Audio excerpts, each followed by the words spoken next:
Little Rock, Arkansas, please make some noise for Josh Johnson!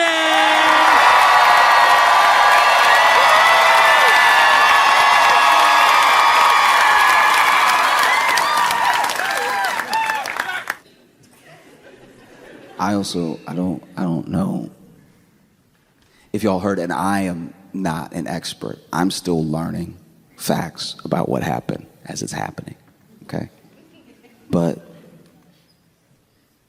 this whole like Signal group chat thing is one of the...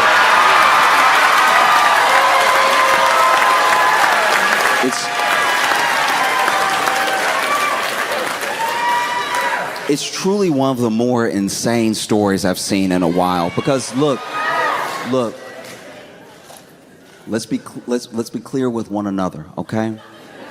I can only pass so much judgment because I'm not good with two things: phones and secrets.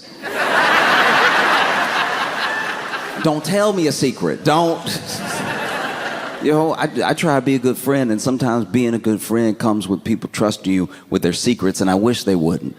I really wish they wouldn't, because as an example, I have a friend who she went to Barbados, and I don't think she was drinking or anything, but they drive on the other side of the road and stuff, and she came back from that trip. I try to be a good friend. I asked her how her day's going. I asked her what her trip was like, just inquiring about her life, trying to make a memory together. Oh, it wasn't so funny when I told you that story about ha ha ha, right? And so sure enough, I asked her how was the trip, and she looking shell shocked. She like, huh. I'm like, hey, you okay? What happened? And she was like, I was driving at night and I forgot which side of the road I was supposed to be on. I just felt a thump, and then I didn't know what to do, so I just kept driving, and now I just know that. Even if I wanted to turn her in, I don't know who to call or anything. I'm like, hey, anybody hit recently? By a woman driving on the wrong side of the road? And not only do I not know what to do with that, because I was trying to be a good friend, I was trying to listen, right? That was a mistake. Not only do I just know that now, but I just told all of you. Like, don't trust me with a secret.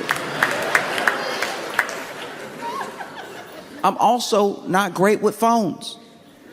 I'm really not. It's embarrassing. I have Gen Z friends who look at me like I'm super old because I don't know what anything is. And then it doesn't help that anytime they helping me download a new app or get on a new game or something, I don't know what happens to you. I used to judge people that were older than me so hard, but I don't know what happens to you when a young person is showing you something and you just can't seem to keep your mouth closed.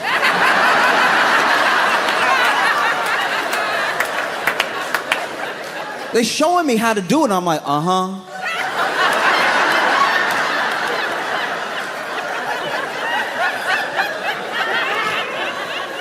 I'm not old enough for tongue yet, but that's coming, I used to show my granddad stuff. He'd be like, oh.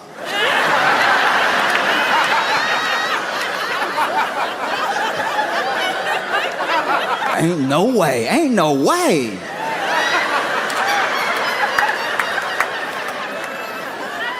And so they're showing me how to use stuff on my own phone, and I can't keep my mouth closed, so I know I'm not good with phones. Okay? I be handling my phone. You'd be ashamed of me. You saw me on a day with my phone, flashlight on half the time. Out here struggling, wondering why the battery died. They don't make them like they used to. They don't make them at all like these. I also talk about how they used to make phones. That's how I know I'm also getting older. I remember other phones. They don't make them like they used. That battery used to last through the full week. Meanwhile, I'm spotlighting my feet. Look like my feet are on patrol.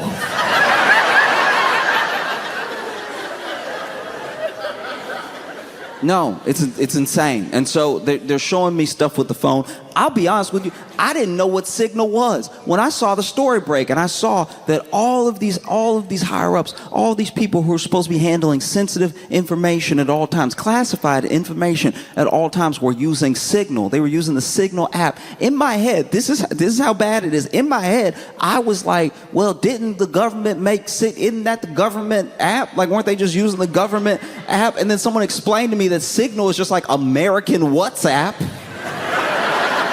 And I was like, oh, that is bad. That is bad.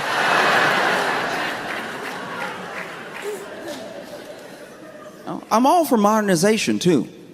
I'm all for keeping things as modern as possible and learning new stuff. I love when these Gen Z kids are, yeah, that is a loud one. I was trying to, I didn't know what would be ruder, you know what I mean? Like, because I almost said bless you, but then I was like gonna call attention to it, but y'all are like too polite. That is crazy. I was gonna try to talk a little louder, gloss over it and everything, but y'all really at home together. I think that's beautiful that y'all could be like in the mezzanine, bless you!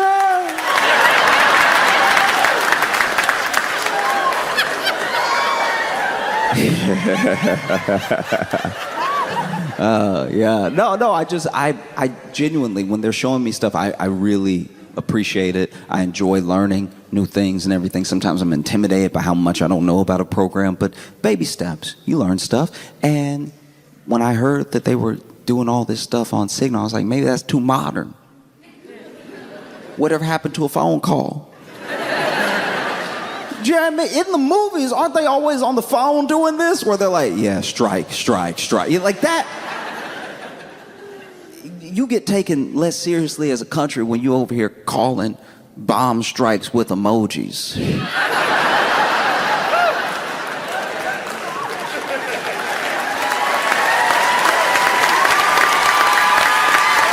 you know what I mean?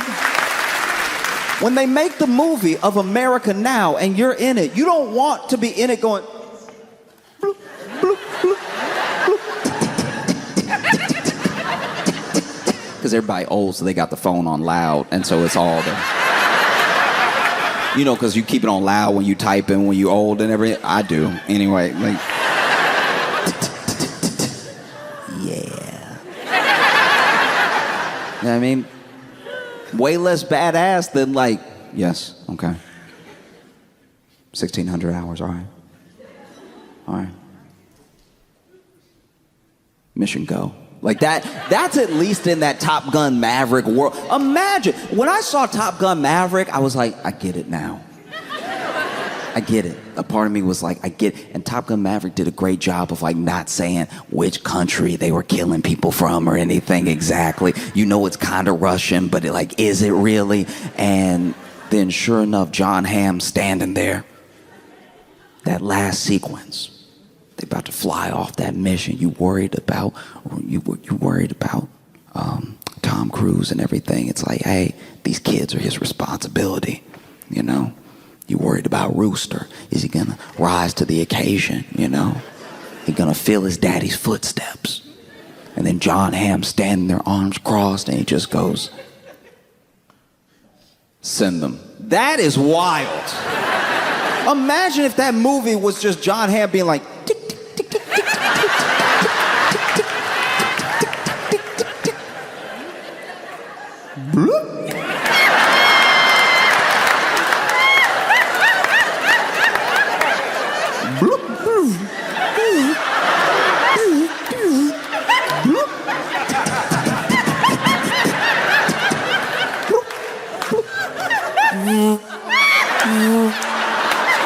I'm sorry, I'm getting a call real quick.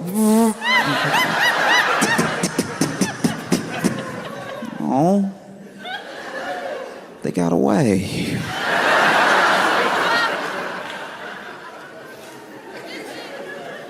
And so there's all the talk around it as well. It's so hard to understand any story that comes out now because the spin is as fast as we disseminate the information. You know? So as soon as we were even hearing about this, there were people that were like, actually, they leaked that on purpose. They added this journalist to the group chat on purpose so that they could look like such a cohesive administration, and then he would leak it, and then they'd be like, yeah, we all friends. Because if you're not familiar with what happened, there was a strike that was being planned in Yemen, right? And there's a journalist that accidentally got added to the group chat, and the people in the group chat are like J.D. Vance and some heads of like intelligence and Pete Hegseth and stuff like that. And no one at first was really owning up to who added him. We later find out that I'm pretty sure Walls added him, and it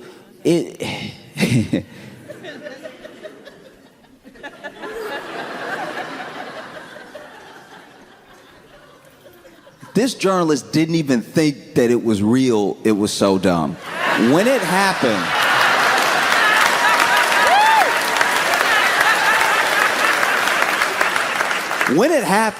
this dude, you know, I'm assuming, because he's also a bit older. No.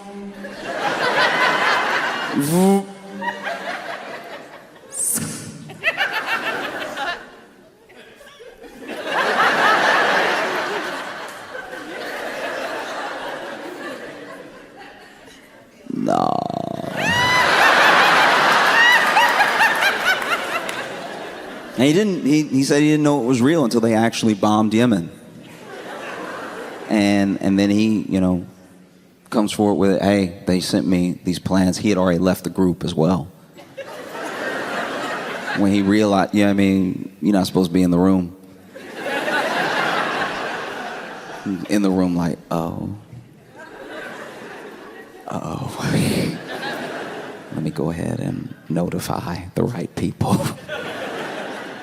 Because I've been added to a group chat before that I wasn't supposed to be in. It happens, you know?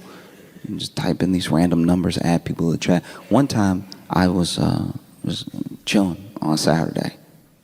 Because I'm also. Open it up, and it's just like 6 numbers and just one text. So they clearly just started it. And it says, "You coming?"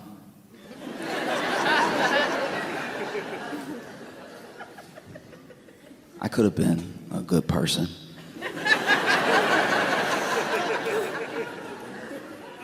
I could have let them know, hey, everybody, wrong person in here. I don't recognize any of these numbers. I don't think y'all know me, but have a blessed day. But I didn't do that. That day, evil did win. And so, you know, you coming, we're waiting on you, right? And so I was like, trying to make up my mind. And then they text back in all caps, "What?" with an exclamation point and a question mark and an exclamation point. What? And I was like, yeah, I'm not sure about it. I don't know if I feel like it today.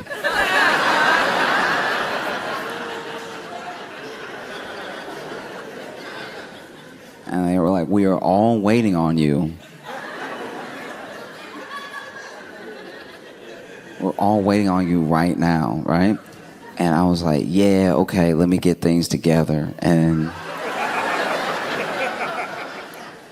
sure enough, I was watching TV and I forgot that I was doing this, so some time did pass.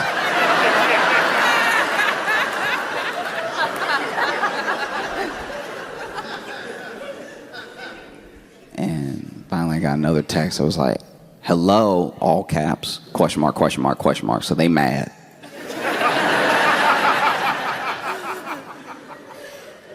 And I was like, "Oh, sorry, traffic."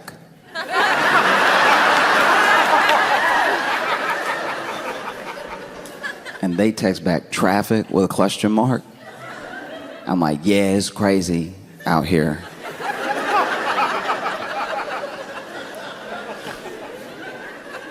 then they text back, aren't you upstairs?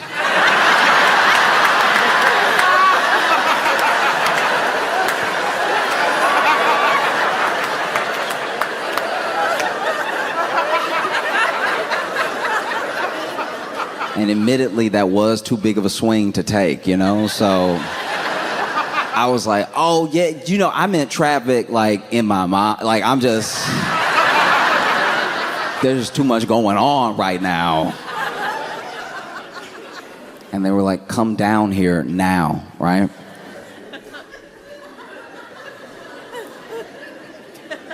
And then I text back, what if I don't feel like it?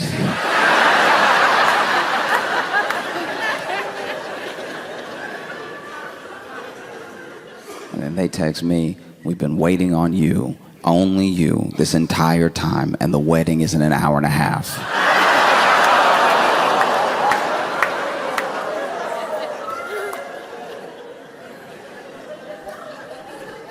And so I text back, I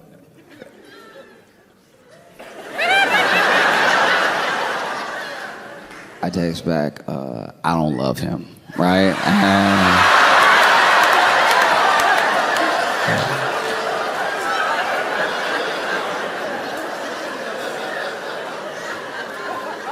And I see bubbles, right? I see the 3 bubbles going. That bubble is furious. It's disappearing a little bit, whoop, and then like coming right back. So in my head, they cursing me out, right? And then it finally comes through, and it's just 3 letters. It's, who? And I was like, okay, thank goodness. That was too big of a swing to take. I'm glad that I'm not the bride.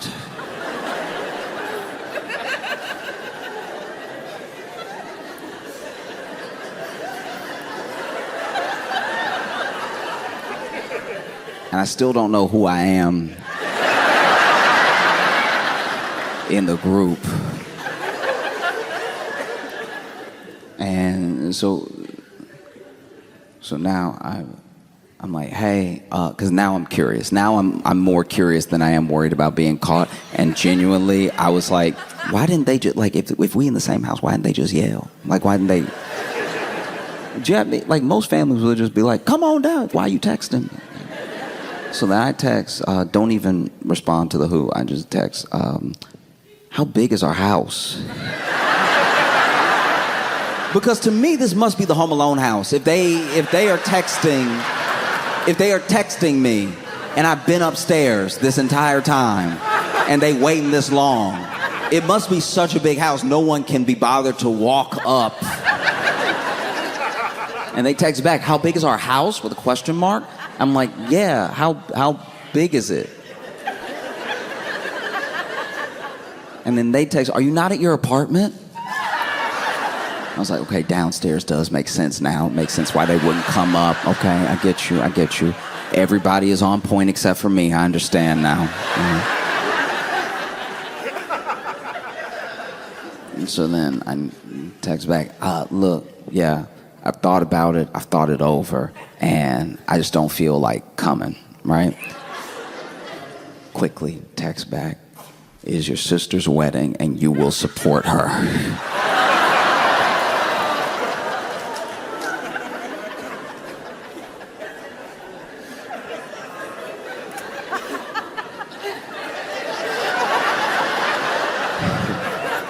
And I text back, nah, dog, right?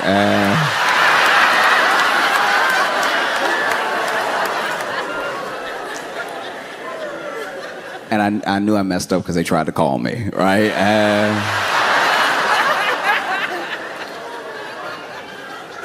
Finally, I had to be like, okay, look, I'm not your relative with a question mark. I'm just like a random guy. I was just joking. But yeah, you should probably text whoever you think you're texting because they were very late.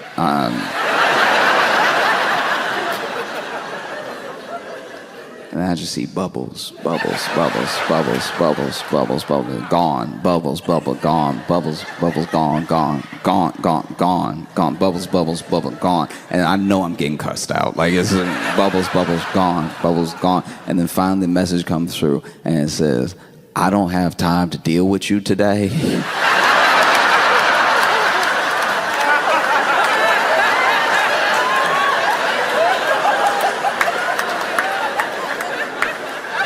But please believe when I have the time,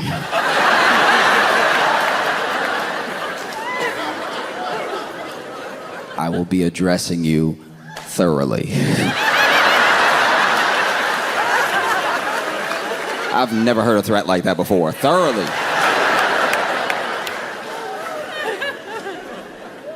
And so I text back, you text me.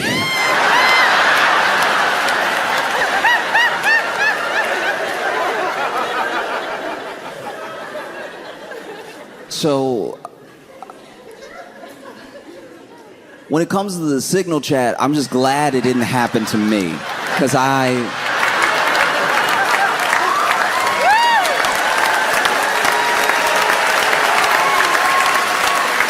would have made things infinitely worse.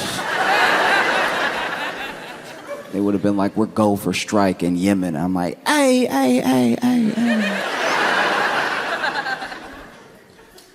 Y'all ever ate there though? Like, some good spots. Why don't we just let the plane take a day off? Like, chill. They'd be like, who is this? And I'd be like, y'all text me, all right? Asking me who this is. That's like one of the top 5 Southern pet peeves is like calling the wrong number, and you called the wrong number, and then you're like, who is this? And they're like, you called me. Explain yourself. Who are you? You the one in my house right now with your voice? You're the intruder. Explain yourself.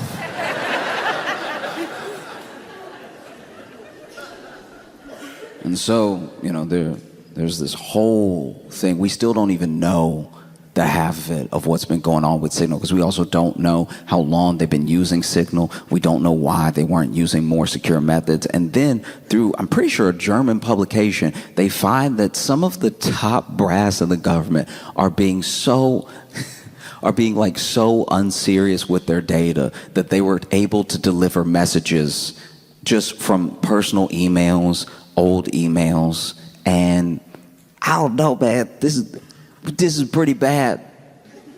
You know what I mean? I didn't recognize how bad it was, and I think a lot of the general public don't really feel like it was that bad, because people say it's a successful mission. That's why some people think the leak was on purpose, because it's like all they did was leak a successful mission. And it's like, morality aside,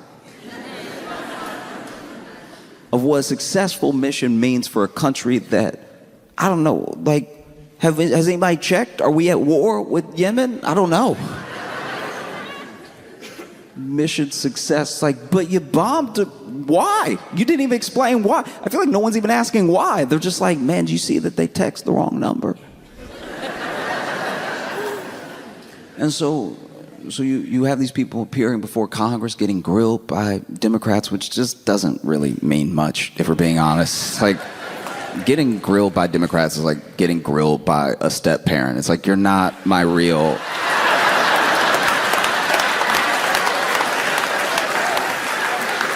But what are you gonna do though? What are you gonna do about it? It's like the first time you get big enough to really step to your dad, and you know you should do it, but you're like, what you gonna do though? I'll show you how to use your phone, old man. I'm training you now. We the same height. No, it's truly devastating. It's bad because never mind the fact that there are so many leaks, so many breaches, so much hacking going on, but there are still, like, you know, potentially entities from other countries that have infiltrated through other hacks that we forgot about because we get hacked so much we don't really care. I knew a dude when I was growing up that had his house robbed so much he moved and didn't tell anybody, but left some of the stuff so they would only rob that place. Bit by bit, consistently. And it feels like that's what we do with our data. We're like, they're gonna get it. Let's just parcel it out. You know? And so you see these officials appear before Congress, and people all of a sudden are getting a very abstract interpretation of what war plans are. Because they're being asked point blank by journalists, like, were those war plans? And they were like,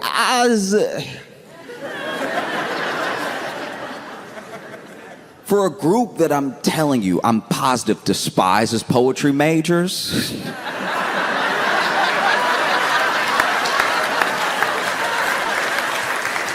I know for a fact you hate liberal arts, but when they asked you to your face that they were war plans, it's like, what is truly?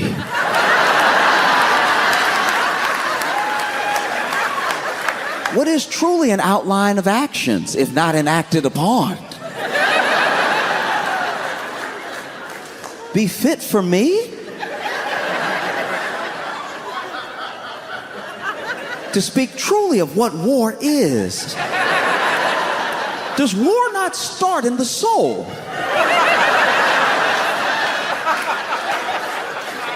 War as a concept is all around us. Love is war. Pain is war. Life is truly war. Yeah, but the text message where they said the date and the time and where the pilot was gonna be are those war plans. What does it mean to have a plan, you know? As Mike Tyson once said, everyone has a plan until they get punched in the face.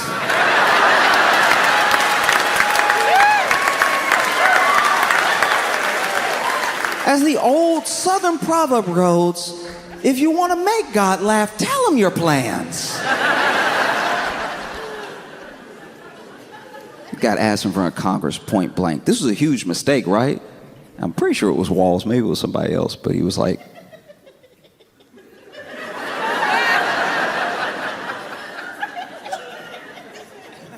no.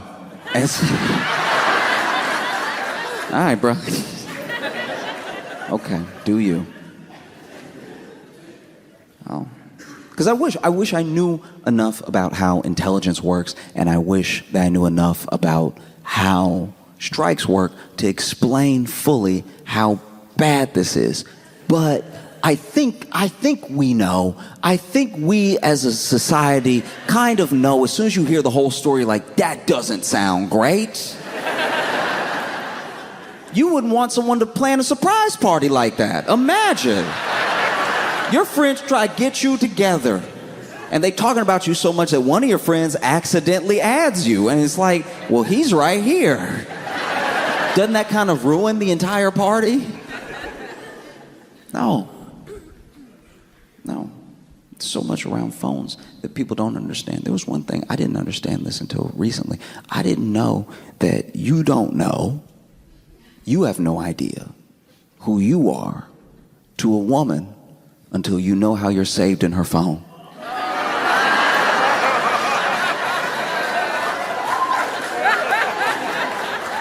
Guys, every man in here, we are not ready for the names, for the shorthand. You know how when you save a name, it goes first, last, company? They using that line too. We are not ready to find out how we are saved in the phone.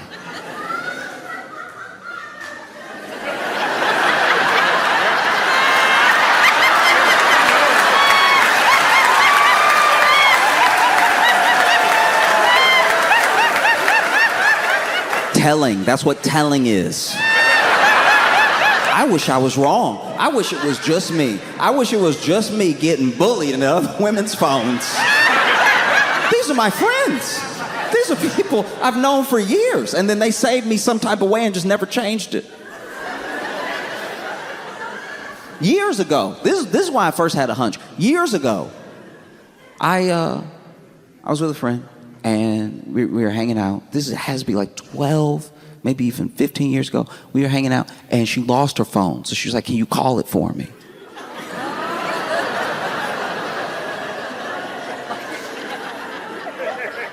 And so I call it. And look, we had never been romantic, you know? And we had decided a long time ago to just be friends, right? You know, and just calling. I'm hearing a little.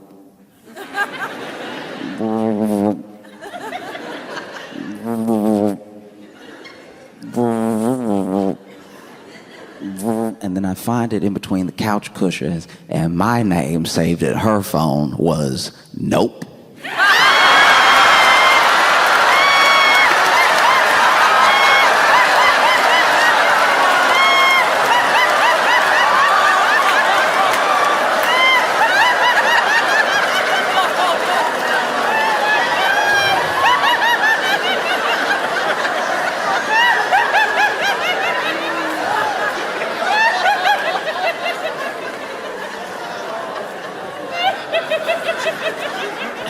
Guys, we're not ready. There's no world where we're ready for how we are saved. And okay, all right. Some of them are so accurate as well that it's like you'll never recover. Okay, I had a friend who, she was hooking up with this guy, and I guess it was a running joke between her and her friends. This is insane. To me, this is insane. It's not my joke. This is what I saw. This is what I saw because I was being nosy, because I was like, I can't be the only one. I needed to not be the only one, because Nope lasted. That stayed with me, okay? So I was like, let me see what other people are saying, right? And they say this one guy in her phone, and it just said, Little Hitler.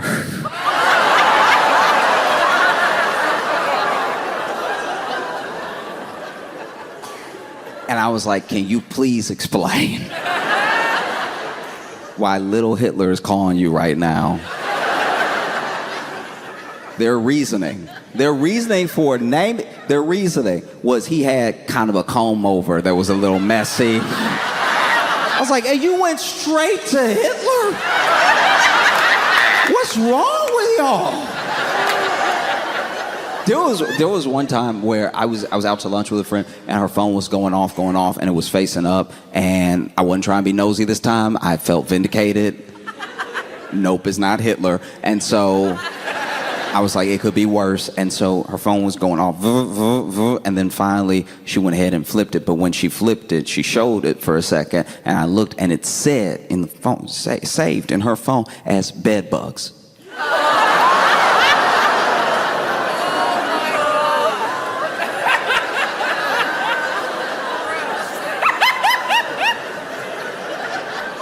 And so I was like, I'm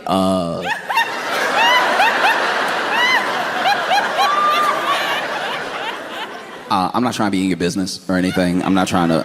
But I saw when you flipped it over, because you had flipped it, because I wasn't looking until you flipped it until it was like this, and I was like, what's that over there? And so I didn't see until you flipped it that you had him say as, do you know who is bed bugs? And she was like, just this guy. I was like, does he have bed bugs? And no. He doesn't have bed bugs at his place. She called him bed bugs because she slept with him one time and can't get rid of him.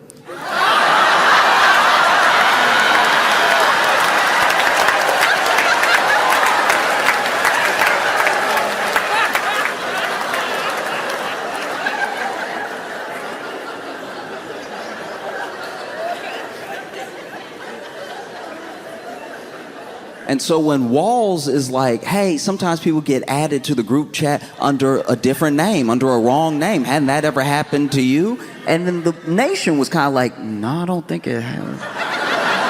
Not like that, not exactly, unless you have them saved different. You know what I mean? Unless you have this journalist saved as like War Buddy. I don't know why you would accidentally add him to the chat. It's one of the first major screw ups of the administration where they themselves are actually like, uh-oh. oh no. Look, we didn't add him by accident, because I don't know if you saw this, but we didn't add him by accident, okay? He hacked in. Yeah, this dude hacked in. They ran with it for a day and then it died. Because when you look at the journalist, I'm not trying to make fun of him, but he doesn't look like he really hacking like that. Like that. I know he got glasses, but not everybody with glasses hacks, all right? Jeez.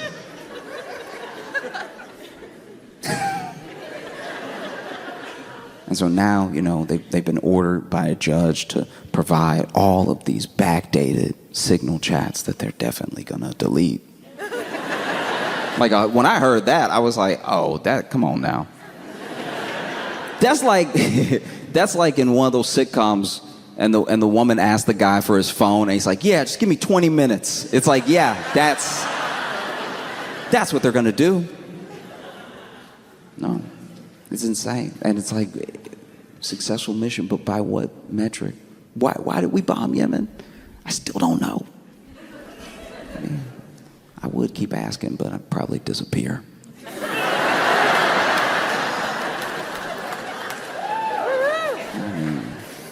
Curiosity killed me. And then when they were asked, like, okay, but you're definitely switching things up now, right? Like, you've learned from this mistake, and you're gonna move on, and you're not gonna use Signal anymore. And they, under, I think, oath, went, nah, dawg, nah. Pretty bad.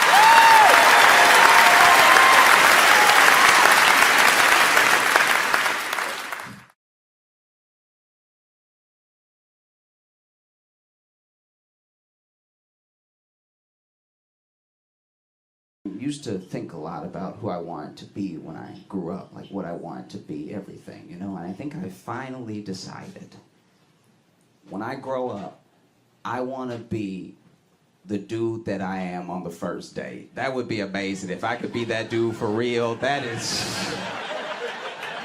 he is somebody to aspire to, you know what I mean? That dude Reed.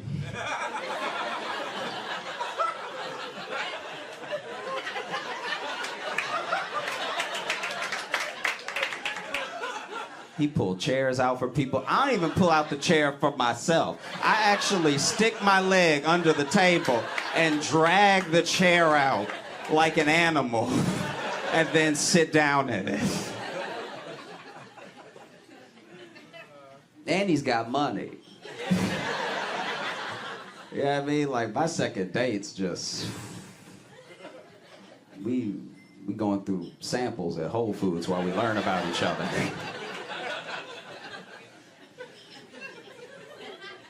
Hey, thanks so much for watching. Please like and subscribe, hit the notification bell, and tell a friend. That would be a huge help if you tell people about it. Sharing is great. There's like a share button, but if you tell people, they might click on it. I don't know how to talk to people. Like, it's a real thing. I have friends now, but the damage is done. When I was a kid, I'd just sit in my room and read encyclopedias, which is not a kid you want to talk to, you know? It's like, how's it going, sport? You want to know how many miles the Earth is from the sun? Oh, gosh. Get that away. You know what I mean? But now I'm used to being alone, so I'll just sit, I'll think about a thing, I'll sit and just be alone and thinking about the thing. But then when I talk to someone, they're like, what are you talking about? I'm like, no, I'm not crazy. I was thinking about this all day. Like, I ran through all the channels, all right? I'm not crazy, you're crazy, okay? I can't be crazy. You need to check. You're just finding out. I've been here, all right? Hey, thanks so much for watching. Please like and subscribe, hit the notification bell, and tell a friend. That would be a huge help if you tell people about it. Sharing is great. There's like a share button, but if you tell people, they might click on it. I read this week that Harvey Weinstein got rushed to the hospital from prison after a heart episode, maybe a heart attack or something like that. And as soon as I read it, I was like, rushed?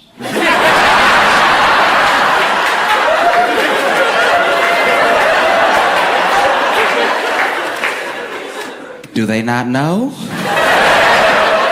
Oh, you can take your time with Harvey. You don't gotta run any red lights for Harvey. You don't need to put the siren on, just making turns like you.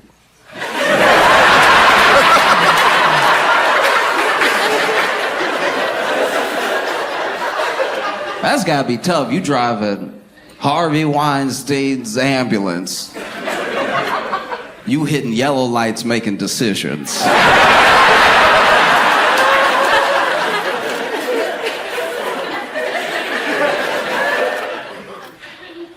Turns a little bit yellow. We wouldn't have made it.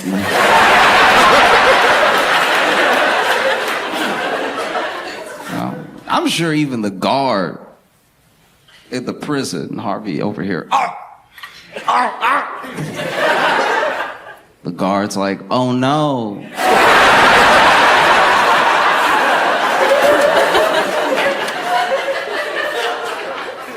Don't. That's a tough one too, because I was thinking about it, because I was thinking about it from as many angles as possible, because it's not just he's the person that's part of the headline, but there are lots of people around him in this situation. You got to think about the people at the hospital. You know, you go to the ER, got a real bad headache, and then they run in with Harvey Weinstein. Just having a heart attack, and you're like, but y'all still gonna get me first, right? Like this hurts really bad. Can we? Or maybe you're not a patient. Maybe you're a surgeon.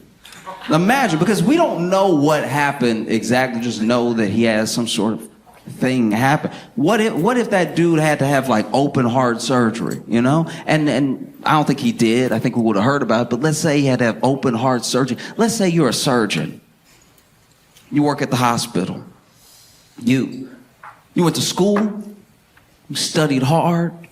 You learned everything that there was to learn about healing someone, especially someone in dire straits, someone who's really, really down to the wire, right? And you go to school, med school, maybe do some sort of residency. I don't know how it works, but you get hired by a hospital and you come into work on a random Tuesday.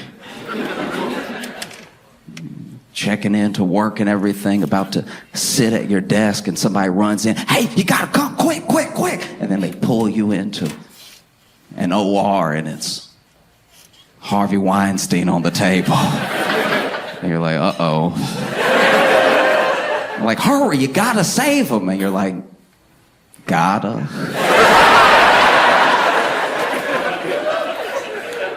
Like, do I really? It's like, yeah, you took a Hippocratic oath to... I was like, yeah, but when they made us...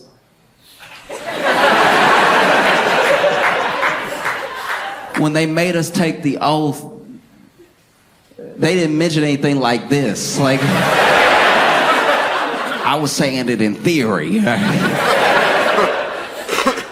Somebody might have had to do open heart surgery on Harvey Weinstein. Someone might have had to put their hands in Harvey Weinstein. The whole time they're just like, ew, ew, ew, ew, ew, ew, ew, ew, ew, ew, ew, ew, ew, ew, ew, ew, ew, ew.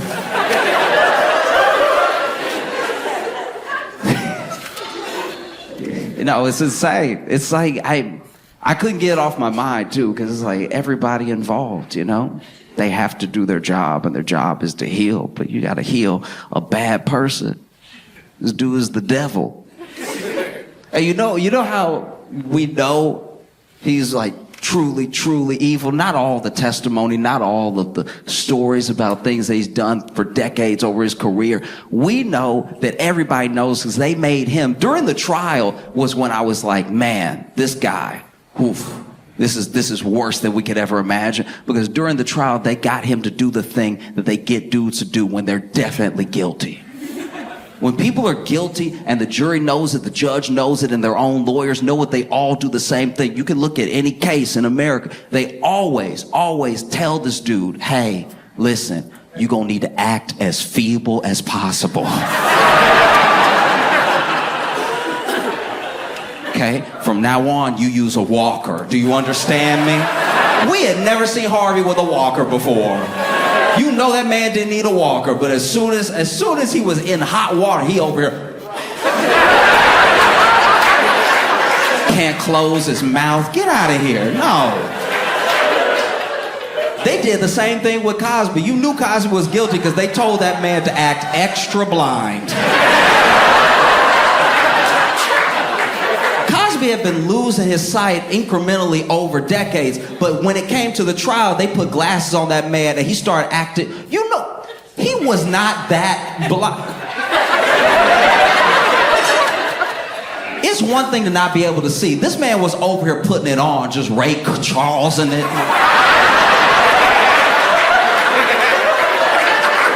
You can't feel the sounds. Don't do that. Because Harvey showed up in that walker, and I was like, yeah. He did everything. Over here. No.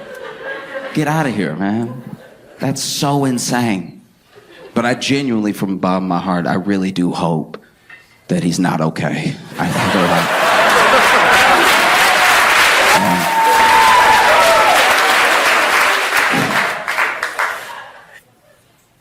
I can't judge anybody for not being great at their job because I've been bad at work before.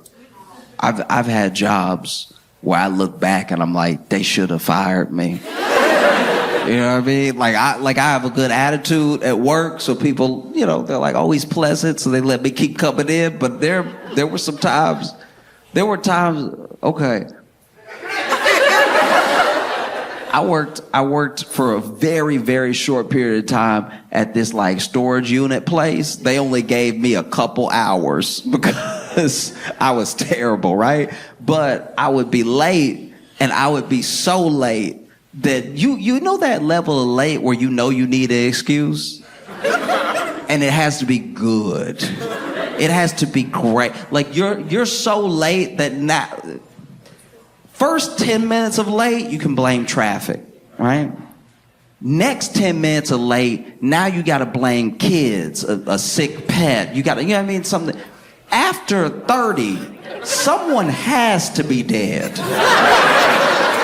After 30, you have to be brave for showing up. You know what I mean? You have to win them over again and be like, hey, look, you know, my whole family... But I care so much about this job that I was like, let me go ahead and do those 7.5 hours because I wanted to make sure I helped out the company, you know what I mean? And the problem with death is that you can really only use it once a year.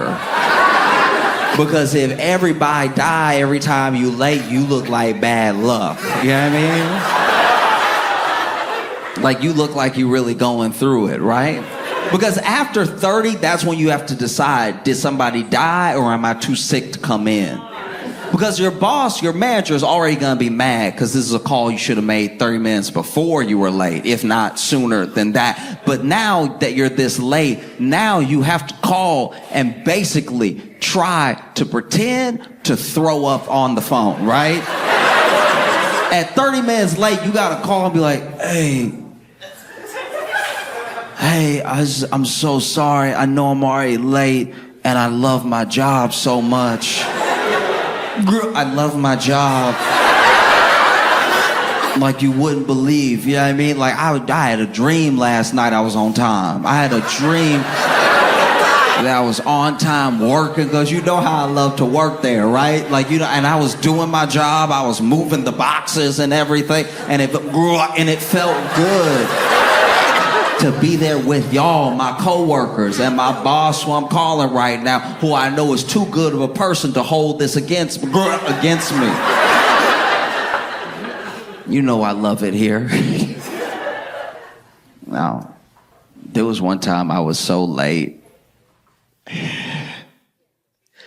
I was so late that I called my job and pretended to be my old brother. It was like, oh, Josh wanted me to call you, and I forgot. He actually told me to call you 2.5 hours ago, the exact amount of time that the manual says that he has to let you know that he can't come in by if he doesn't want to get written up. I meant to call at that time for him, but I forgot. That's my bad. His brother, not him, right? And I just basically called to tell you, he died.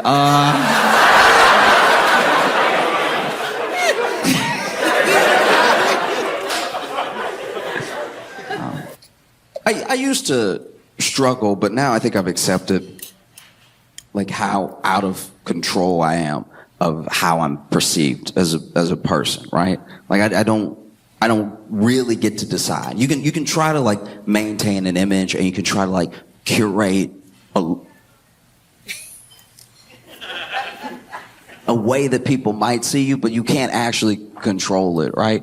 And one like optic I've never been able to fully control is like giving off like hardcore man. You know what I mean? Like just like, oh, that's a man right there, right? Because a lot of like masculinity, a lot of just general male identity is all the way down to optics.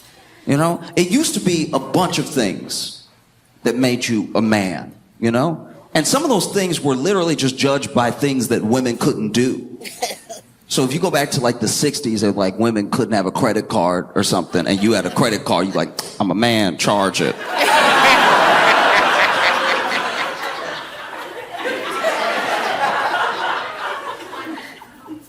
But as women made more strides and the need for a man became less in like women's lives, the whole of what it meant to seem like or be a man started to narrow, and it's narrowed down now to the point of like aesthetics, like just general optics, right? And I know I don't give those off. And not in a self-deprecating way, just in like a true, if I'm being myself, they don't come across. Like I was on a date and I could tell I didn't come off as like that man for her because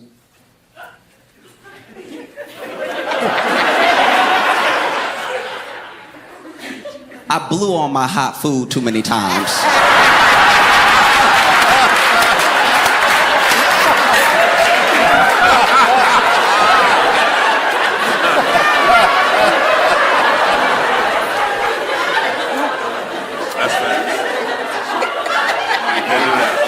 From the time you're a child, your parents tell you to blow on that food because it's hot. You don't want to burn your mouth, right? And I decided a long time ago that I was as close to done as possible to doing like dumb stuff just to look like a man. I was either gonna like be a man in that moment or I wasn't. I was just gonna be honest with myself. I wasn't gonna take a hot bite and then juggle it in the back of my throat. Take a pipe and hot bite of lasagna and then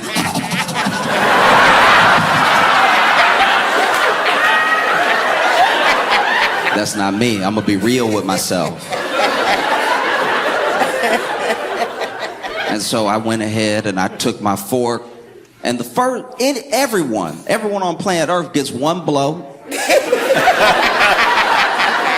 That's you even checking the temperature. Sometimes you bring food to your lip and it's so hot it's not even touching your lip yet, but you're like, ooh, food. But but I took too long. I also took too long between blows. Took my fork of food. I was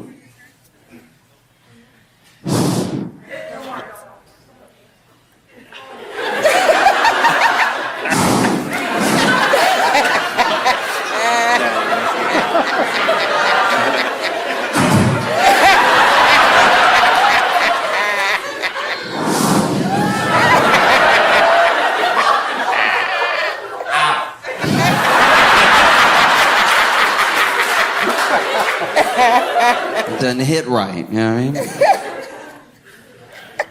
There's not just one thing. There's lots of things that I do. Like I also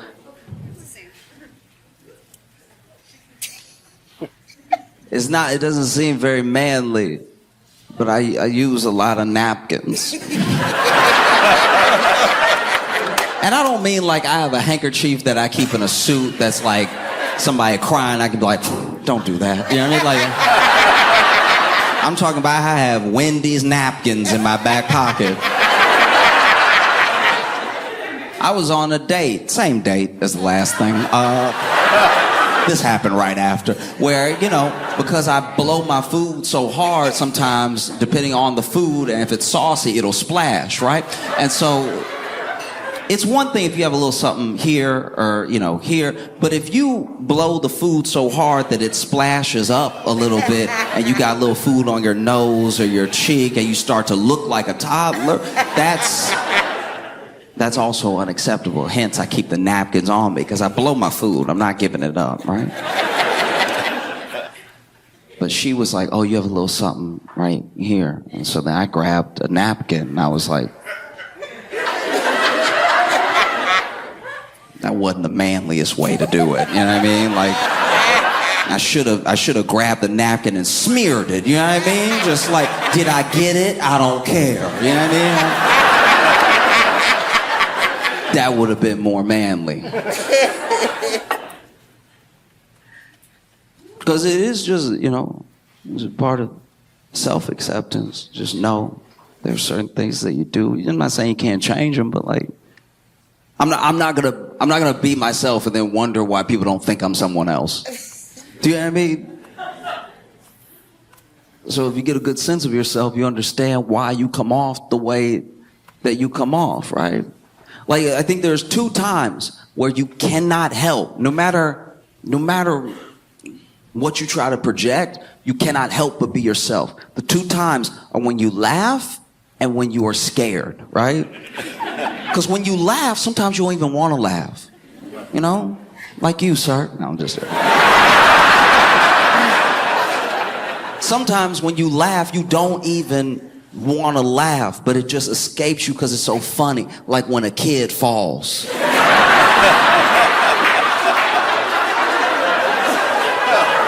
It's not always funny, but sometimes it's very funny. They fall so stupid. Like it's like, why is his leg up there like that? Like, do they have bones? Like, what's happening? And so you laugh, and then sometimes the laugh escapes, and you can't even control the way that it comes out. It's funny, you know. Same way with fear. You know, sometimes you get scared. You don't mean to get scared. We would all like to not be scared, right? But sometimes you're fearful, and when the fear escapes you, your reaction, that is who you are. You know? I'll give you an example. I was at my buddy's house one time, and my buddy doesn't have a good house. No, I've told him this to his face before. I'm like, you're in a bad situation. You need to improve your life and yourself, all right? Because he is in a bachelor pad with 3 other dudes, and they keep it, whatever you imagining, that's what it looked like, right? So it's not good. There's whole rags on the floor nobody will claim. I'm like, y'all can't live like this. And so he was having an argument with his roommate, and they were really having it out, which was awkward because I was over there to watch a movie that was now paused.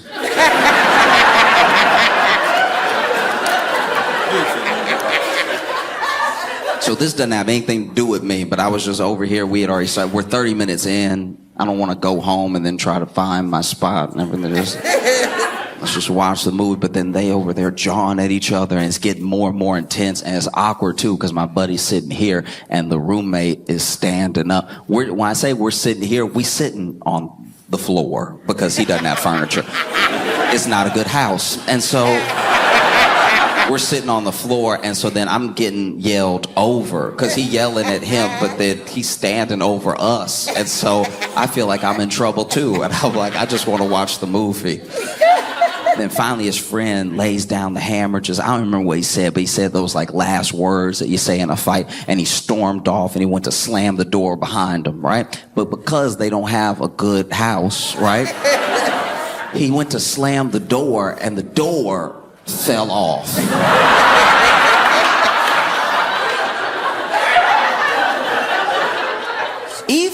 Even badly built homes have good hinges. There's no reason for the whole door to fall off. And so this is what happened. I knew he was gonna slam the door because I was looking at him when he was walking away, because I was like, okay, I can unpause it, right? So when he slammed the door, that was a loud noise that I saw coming, right? Boom. That's fine. Doesn't scare me. But I had turned my head and I had hit play, and the door, the way the hinges decided to give out was incrementally, right? And so the door didn't just fall right off. It just sort of slowly started to fall hinge by hinge until it slammed down, right? But this is a loud noise that I wasn't expecting. So then the door fell and it made that whip sound, you know, like when you just drop a book on its face, and I'm not proud of it. But when I get scared enough,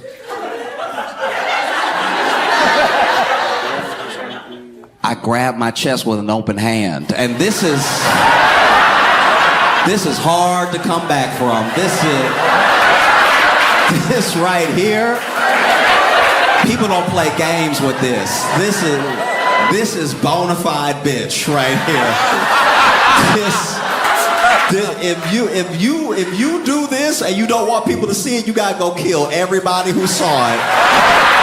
Because people will tell people that you did this. This is not the hand gesture of someone who's like, man, I'll kick your ass. That's never said doing this.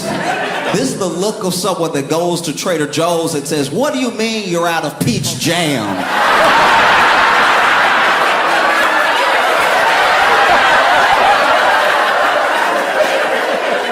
This is a never in my days gesture. This is a my word, my Lord gesture.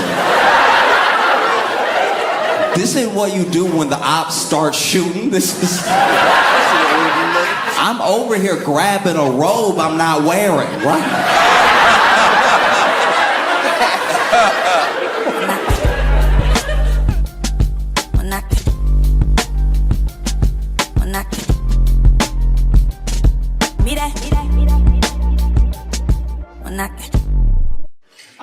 I know I've never been like balling out of control or anything, because in my adult life, I've never lived somewhere that didn't have a mouse for a period of time, right?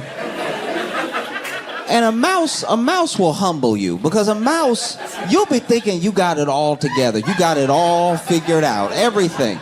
You know, you'll even be looking at your bank account and be like, wow, I'm killing it. I'm doing very well. And then in the distance past the laptop, you'll see a mouse scurry in the corner. You'll be like, I could do better. That's fair, right? But this is what bothers me, is that anytime you have a pest in the home, people act like it must be you. Like it has to be your fault, exactly. Expressly your fault, right?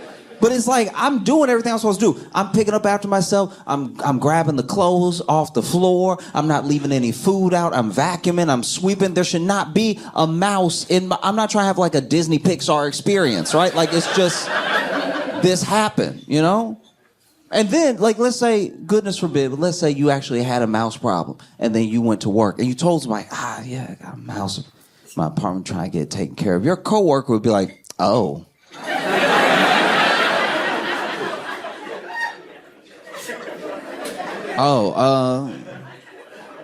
You sure you should be here? Like,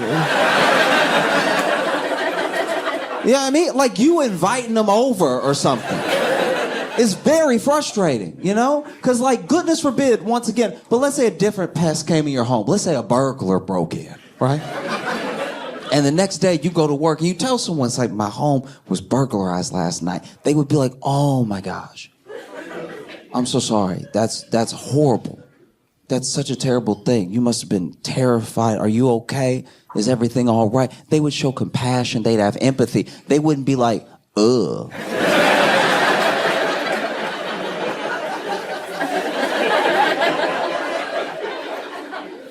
I guess that's just how you were raised, huh? Like, do you see the difference? It's very frustrating because, like, I'll give you an example. When I lived in Chicago, right, I had a mouse in my apartment. I had lived there 2 years, no mouse, and I finally had a mouse in my apartment. Now, I lived in an apartment complex that was near some other ones, and a bit south of our apartment complex was a building that had been condemned for humans, but it was a mouse mansion, right? Like that's where they were. That was the spot, right? And everybody knew it. And eventually the city tore down the building and they took down this ratatouille tenement. And obviously the mice were like, where should we go? Probably next door, right? And so for the first time ever, right, I had a mouse in my apartment. But the way that I found out was horrible because I had a friend over. And so my friend and I are chilling, and then this mouse, he doesn't scurry along the wall and then turn the corner like they're supposed to, right? This mouse walks out in front of us, coming from what I can only assume was a nap. Because this mouse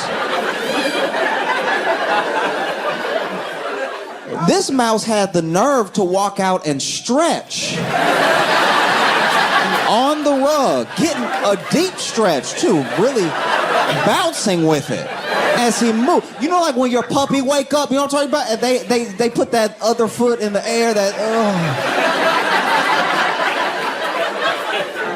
they really getting that whole back leg going. And the worst part about this happening in this moment is that when you tell your friend that, wow, I've lived here 2 years and I've never had a mouse, this is the first mouse I've ever seen, you sound like a liar, right? Because if this is the first mouse you've ever seen in this apartment, why does he seem so comfortable around you? Why is he stretching the back leg like he pays bills once in a while? Why is he getting so easy going, letting that back pop like he pays rent every once in a while? And so I was like, you know, clearly I gotta take care of it. So I called the landlord who calls the exterminator. And one of the frustrating things, I'm actually glad it went down this way. Because usually when you call an exterminator, that's when the pests in your home want to act right. As soon as you call the exterminator, that's when they're like, oh, you got company. I wouldn't dream. Oh, so landlord calls an exterminator. Exterminator comes the next day, right? I open the door for the exterminator. He takes about 2 steps in, and that's when the mouse that I saw yesterday runs past his foot, scurries along the wall, and then just turns the corner, right? But then my exterminator goes, ooh!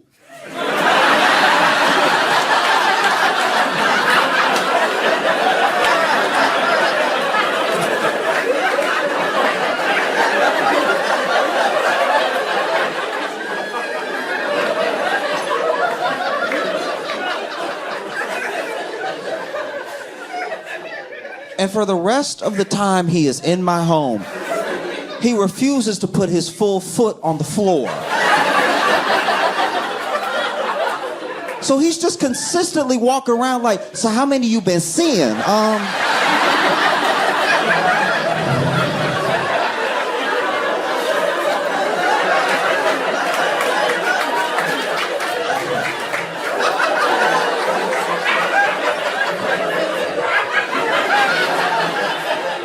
Because you know they say, oof.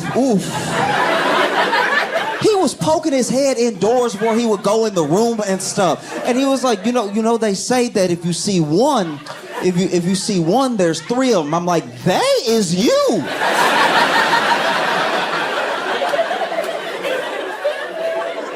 We can't both be scared, dog. Like,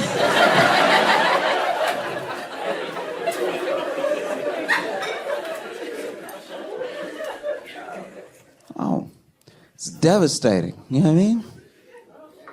Cause I'm not immune. You know, I've done the same thing. You know, sometimes, you know, someone tell me they have a pest or something, but we gotta be more understanding. It's like nobody wants this in their home. But I had a friend one time back once again while I was living in Chicago, and he told me while we were out having lunch that he was having a bed bug problem.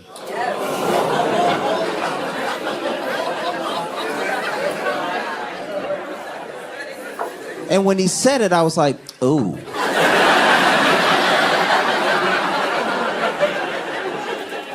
So how many you been seeing? And he was like, don't do that. You're not itching. I'm like, we don't know. We don't know. You know, it's important to humble yourself. Understand that you could be in any situation. You know, you really could. I don't care who you are in here. I don't care where you live, where you come from. Every single person, every one of you listening to me right now, all of us are two flies in the home away from seeming nasty. That's all it takes. One fly can happen to anybody, all right? One fly means you just opened a window. Two flies.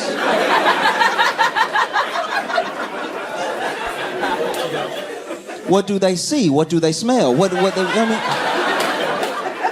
Two flies means one fly went and got another fly. I was like, do I have a place for us? I was reading this story. You know how during Halloween, there's always this weird thing where they're like, don't just let anybody give your kid candy. There's people out here putting razor blades in apples, right? There's people out here putting drugs in the candy. Just really watch your child's candy, right? And you know how for the entirety of Halloween in America, that's been like a myth? Like that's just not a thing that's happening, you know? Plus, if somebody give you an apple at Halloween, I'm never gonna find out a razor blade is in it. This apple is going straight back to them through their window.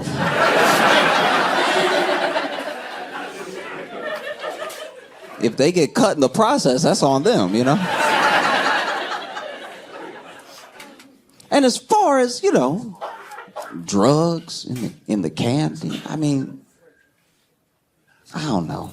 Come on now. Even if that was happening, a child on drugs like acid is just the way a kid acts anyway.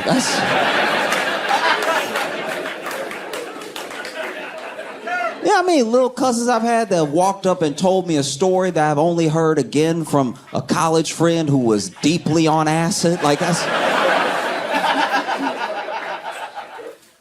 Adults on acid and children just operate at the same frequency. You know what I mean? Telling you stories about animals that don't exist and stuff. It's like, all right. Extra hyper, yep, you know, check.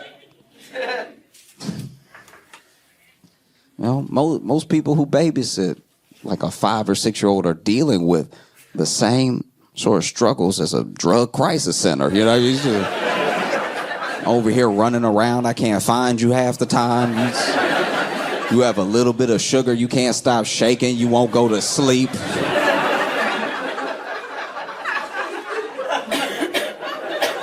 If anything, drugs might slow a child down.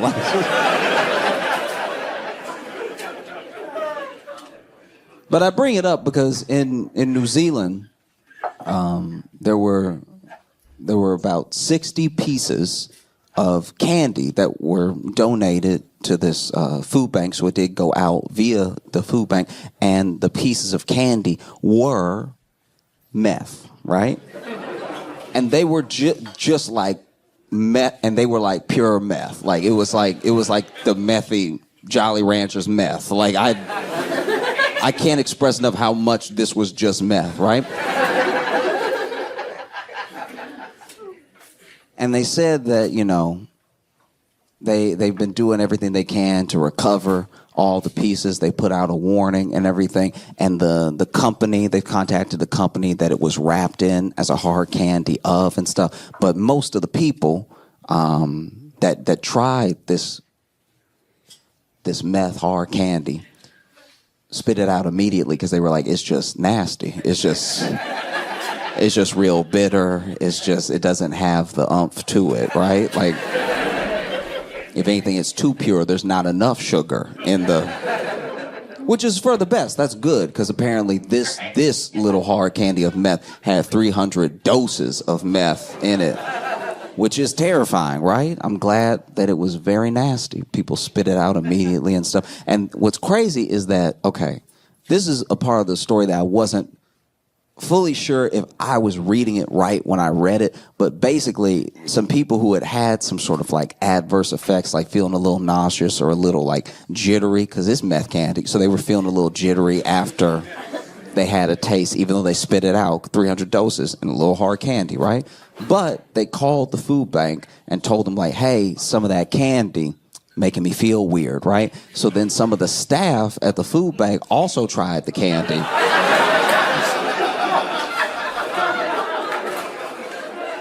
Which feels like a weird way to test for drugs. You know what I mean? Feels like, I don't know, these hard candies might be, they might be like condensed mushrooms. It's like, well, only one way to find out.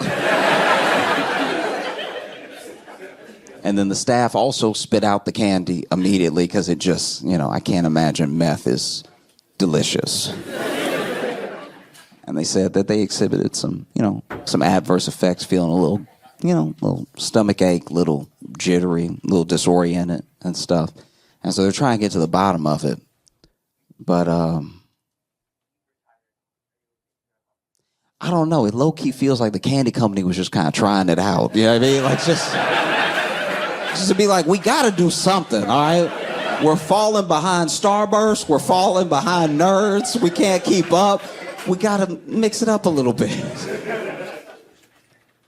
Whether I'm like reading reviews of things or just like falling down different rabbit holes online, it is apparent that we have a deep problem, everybody, with like oversharing online.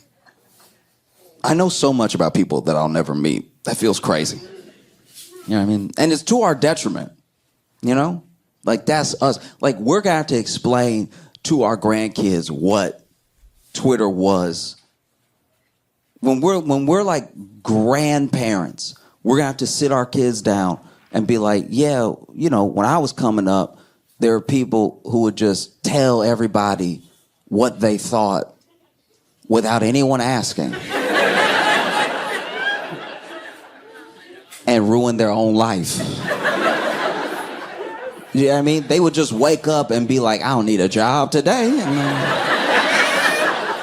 And then they would just admit things that they could have kept in their head. You know? Because you watch a lot of it happen, especially like when somebody, because it could happen to anybody. When anybody's like just going through the internet backlash of a day. Maybe you said something, maybe you did something, maybe you were caught on camera somewhere or something like that. And then even when a person tries to defend themselves, it's too far gone. And then even if you do a good job of defending yourself, and even if the thing isn't what people thought it was, that never rises to the level of the initial thing, right? And so, you know, it just feels like a lot of unforced errors in life when people do this stuff, and they're still doing it. Sometimes I still see people post a thing and I'm like, you could have told no one. That's wild. Why would you do? Everyone's mad now. No, I just wish we could bring back diaries. Remember diaries? Remember journals? Remember when you were like a kid and you would just write in that? And it would be your deepest, darkest, most personal secrets. All of your like internal thoughts, your whole internal monologue would be put on paper somewhere. And then you put it under the bed. And it was a violation. It was the deepest violation if your parents read your diary or read your journal or something like that. Because those ideas, those thoughts were truly private. Like you had to work them out of yourself and you had to put them somewhere. But they were for safekeeping for just you, right? And so they'd be under the bed, wherever, and then finally, years later, years after you write that stuff, right? You're maybe about to go to college, or you're just moving out the house or something. You flipping the mattress for the first time in 4 years, and you see, no, my journal. Oh my gosh! And then you look through some of the pages, you read a little bit of it, and you go, oof.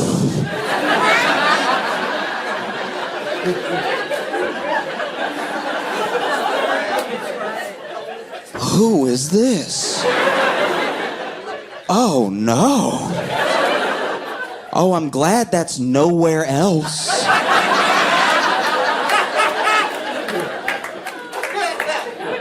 Because now I can burn it. And no one will ever know. I remember I found one of my journals from when I was a kid, and I was like, oof. This is pretty horny and racist.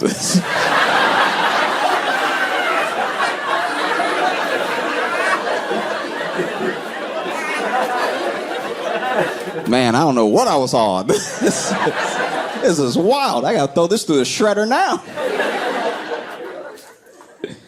No. Yeah, it's tough.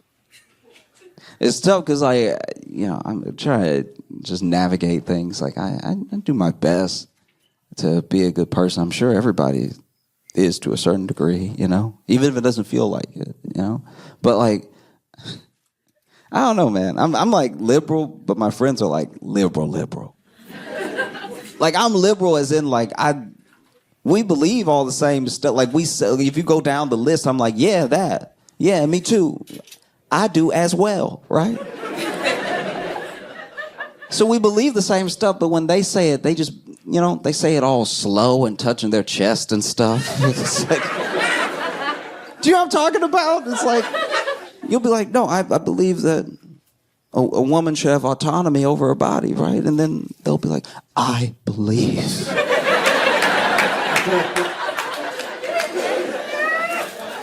That a woman?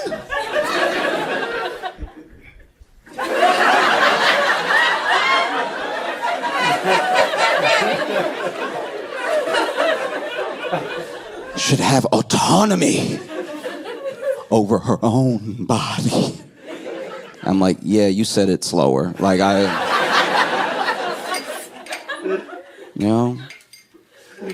don't know. Yeah, sometimes I don't know what some of that is. Sometimes I don't know if that's just like them trying to impress somebody. Because the person I'm talking about is a dude. Like, I'm like, there's no way you feel it this hard, bro. Like, that's suspicious as hell. It really is. Do you know what I mean? Like, it's weird when something is like, and don't take what I'm about to say the wrong way. Just listen, hear me out. It's wild when something that you want to fight for and help someone fight for, right? But it's not your direct, like in the moment, your direct body or problem, and you're madder than them. That's suspicious. Do you know what I mean? It's like when you meet a white person, they're like, you know what really gets me?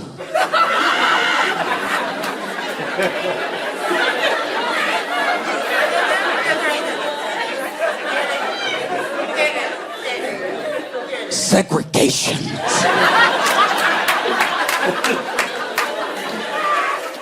Based off of how you said that, there's no way that's true. There's no way. I don't believe you for a second, right?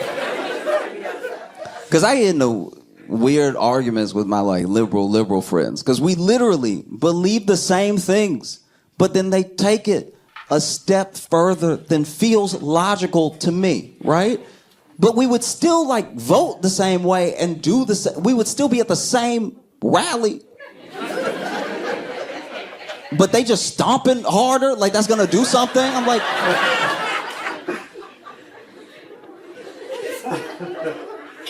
like I had an argument with one of my friends, where, you know, he was talking. I don't like when sometimes academics will pull a thing that works in theory and it works in like academia, but it doesn't work in practical life, right? So I was having this argument with my friend where, you know, he was basically saying that black people can't be racist because racism is prejudice plus power, right? And I was like, that's, don't do that. Because a part of me gets what he was trying to say. A part of him was saying, like, look, anybody can be prejudiced, and prejudice is hate and stuff like that, but black people systematically have not had the power to exert their hate over other people, right? And so until then, you know, black people can't be racist, right? And I was like, but you... Part of what you're saying is true, but when you say it out of your mouth... you make the whole thing sound wrong. You know? And so now I'm arguing with my friend, and it's even weirder because he's white. He's white, and he's a man. He's the man from the abortion example. Like this is the same person. He's a white dude that gets real mad about abortion and thinks that I can't be raped. So then I get in an argument with my friend. We're at a Denny's, by the way. I get in an argument with my friend that black people, we can be racist. Don't. Now I'm yelling in a Denny's at my white friend about how racist I am.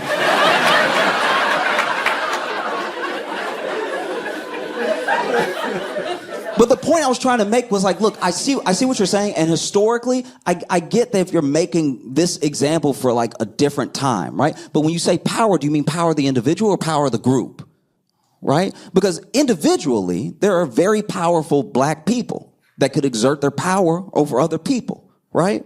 But if you're talking about power of the group, then yeah, maybe we'll never get there. I'm just saying, like, power of the group, I don't see an all-black Senate happening anytime soon. You know? But still, I was like, you realize, we both acknowledge that, like, prejudice is bad and hate is bad, and so that is the thing that people mean when they say racism. You're getting into this, like, weird argument around the word that's distracting from the thing that actually bothers people. Does that make sense? What I'm saying? So then I'm now having to give examples of me being racist to prove my point. We're still in the Denny's. They won't bring the check because I think they're worried about me, right? So then they won't, because I'm being too loud. And so then I'm like, no, I can be and have been racist, and I have to take account of when it happens. I take accountability for like both my thoughts and my actions, what I say to people, because we're all people. We're all trying to find a base level of like understanding and kindness towards each other. So then I have to take accountability for when I do make someone feel bad, right? And whether that thing is whatever, justified in the moment because of how they were reacting to me, or completely unjustified based off a preconceived notion. I have to take stock of this. I have to take responsibility for myself. It doesn't matter that there are other disenfranchised people out there. I can't scapegoat them to act however I want to act, right? So then I was giving an example of me being racist.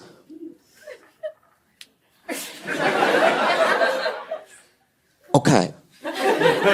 I'm not saying this is right. It's just how I am. And I'm trying to change. Remember that. But I look at my white friend, okay. I feel, when I see my white friends struggle in the sun, I don't really care. Like,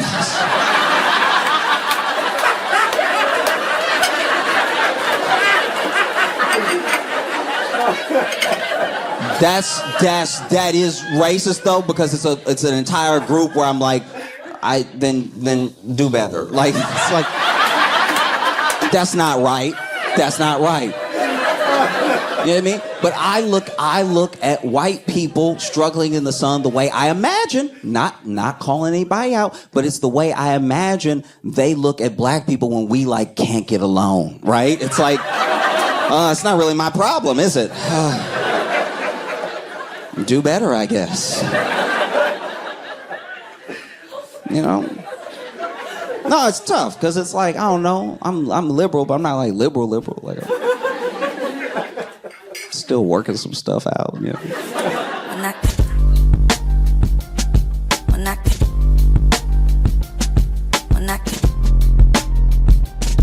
Mira.